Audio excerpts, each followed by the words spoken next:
rencanamu, Tuhan, di dalam hidupku.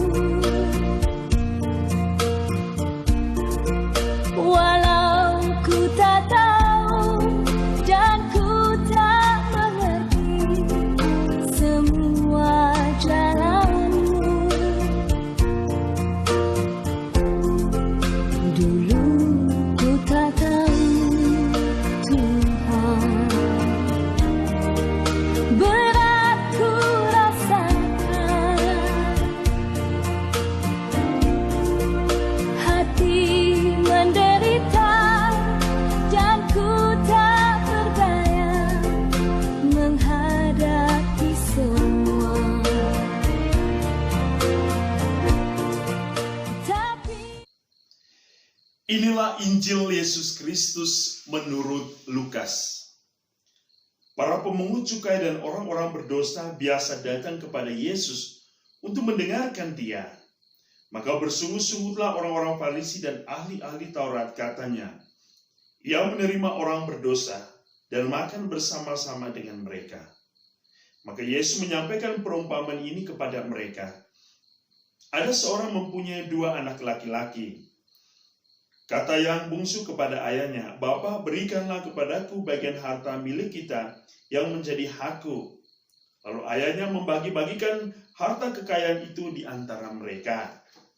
Beberapa hari kemudian, anak bungsu itu menjual seluruh bagiannya itu, lalu pergi ke negeri yang jauh.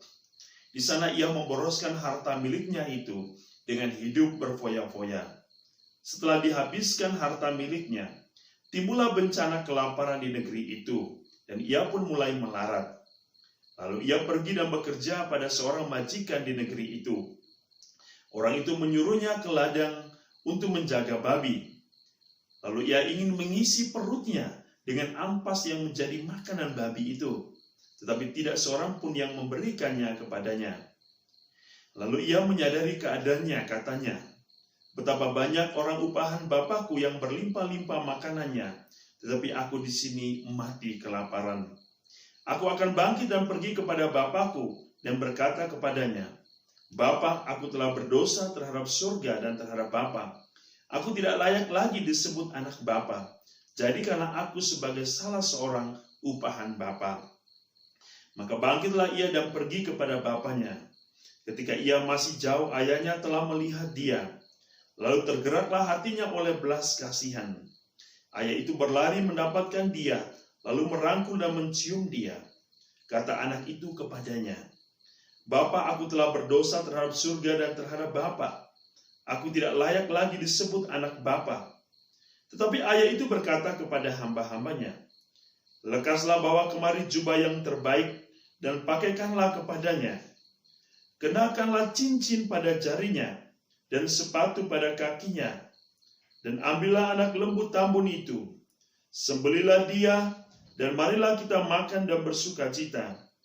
Sebab anakku ini telah mati dan menjadi hidup kembali, ia telah hilang dan didapat kembali. Maka mulailah mereka bersukaria. Tetapi anaknya yang sulung sedang berada di ladang. Ketika ia pulang dan dekat ke rumah, ia mendengar bunyi seruling dan nyanyian tari-tarian. Lalu ia memanggil salah seorang hamba dan bertanya kepadanya, apa arti semuanya itu? Jawab hamba itu, adikmu telah kembali, dan ayahmu telah menyembelihkan anak lembu tambun, karena ia mendapatkan kembali anak itu dengan selamat.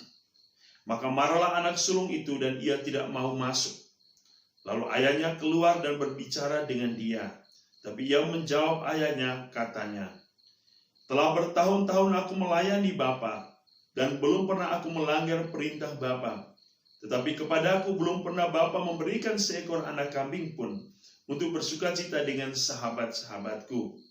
Tapi baru saja datang anak Bapa yang telah memboroskan harta kekayaan Bapa bersama dengan pelacur-pelacur. Maka Bapa menyembelih anak lembu tambun itu untuk dia. Kata ayahnya kepadanya, anakku, engkau selalu bersama-sama dengan aku, dan segala kepunyaanku adalah kepunyaanmu. Kita patut bersukacita dan bergembira, karena adikmu telah mati dan menjadi hidup kembali. Ia telah hilang dan didapat kembali. Demikianlah Injil Tuhan. Saudara-saudari santapan jiwaku, kita mendengar kisah anak yang hilang. Tetapi lebih indah kalau Injil ini dikatakan sebagai kisah Bapa yang bermurah hati, Bapa yang penuh cinta, Bapa yang mengampuni. Injil ini pertama-tama menggambarkan kisah seorang Bapa yang begitu baik hati, Bapa yang penuh cinta. Ia membagikan kekayaan hidupnya, kekayaan cintanya, bahkan kekayaan hartanya kepada setiap anak-anaknya tanpa kecuali dengan adil. Dan di sisi lain, bahwa anak-anaknya ada yang setia, ada yang tidak setia, ada yang peduli, ada yang tidak peduli, ada yang menggunakan harta dengan baik, ada yang tidak menggunakan harta dengan sebaiknya. Dan itulah yang kita dengar dalam kisah anak bungsu. Allah yang baik memberikan yang terbaik. Tapi ketika orang tidak menanggapi, merespon dengan baik akan apa yang diberikan Allah, maka ia mengalami kehancuran. Itulah kisah dalam anak bungsu. Bagaimana ia berfoya-foya, ia tidak setia, ia tidak menggunakan harta yang diberikan Allah dengan baik. Akhirnya ia mengalami penderitaan. Ia makan dari ampas-ampas babi. Ia begitu menderita. Itulah ciri dari dosa. Seseorang atau manusia yang tidak menggunakan dengan baik anugerah dan kasih karunia Allah secara baik, ia akan mengalami penderitaan. Dosa membuat seseorang menjadi melarat. Dosa membuat setiap orang menderita dan hancur. Tetapi kita juga harus menyadari bahwa Allah kita adalah Allah yang baik hati, Allah yang mengampuni, Allah yang selalu menantikan setiap orang yang berdosa kembali kepadanya. Oleh karena itu, sikap yang paling penting dari seorang berdosa adalah menyadari akan kerahiman ilahi Allah, menyadari akan kebaikan dan cinta Allah yang tidak pernah luntur dalam setiap orang, walaupun kita bahkan mengkhianati Allah. Kesadaran itulah yang senantiasa membawa kita, memampukan kita untuk kembali melihat wajah Bapa, melihat terang Bapa. Anak bungsu hari ini kembali kepada Bapa, menyadari akan kesalahan dan dosa. Kesadaran inilah harus menjadi bagian dari kehidupan kita. Mungkin kita telah mengkhianati Allah, kita telah meninggalkan Allah, kita berfoya-foya, kita tidak setia kepada Allah, kita berpaling kepada Allah. Hari ini Allah mengingatkan kita. Allah menyadarkan kita untuk kembali kepadanya.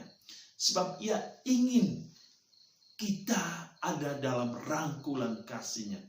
Ia tidak ingin seorang pun hilang. Karena ia ingin semua anak-anaknya bersukacita di dalam kehidupan yang kekal. Kehidupan bersamanya. Itulah Allah yang baik hati. Itulah Bapa yang baik hati hari ini.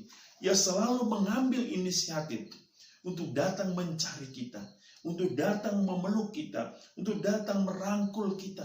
Ia Bapa yang penuh kasih. Sebaliknya, kita pun diajarkan dalam Injil hari ini tentang sikap seorang anak sulung untuk mengingatkan kita bagaimana kita menjalankan pelayanan hidup kita. Apakah pelayanan yang kita lakukan kepada Bapa itu sungguh-sungguh tulus datang dari hati? Ataukah ada sesuatu yang kita ingin cari? Kepedulian kita kepada sesama itu harus diwujud nyatakan dalam pelayanan kita. Ketika kita melakukan pelayanan di gereja, itu bukan untuk mencari popularitas, tetapi untuk kemuliaan Allah. Sehingga tidak ada kebencian, tidak ada iri hati, tidak ada emosi, tidak ada marah ketika kita melayani. Sebab yang kita layani adalah Allah. Walaupun banyak di antara kita, teman-teman kita, yang tidak mampu melakukan apa yang seharus dilakukan. Tetapi kita harus menjadi contoh yang baik bagi sesama. Sebab tujuan hidup kita adalah kesatuan bersama Bapa, pelayanan bagi Bapa, dan kemuliaan bagi Bapa. Semoga saudara-saudari kita diingatkan hari ini bahwa masa Prapaskah adalah masa di mana Bapa ingin membagi-bagikan kasih karunia dan anugerah cintanya kepada kita. Ia ingin memberikan kebaikan dan segala yang ada dalam dirinya bagi kita. Mari kita datang kepada Allah dengan penuh sukacita, dengan kesadaran kita, dan kita mengakui di hadapan Bapa bahwa kita pun telah berdosa dan membiarkan Bapa mengampuni kita, menguduskan kita dalam masa Prapaskah ini. Tuhan memberkati.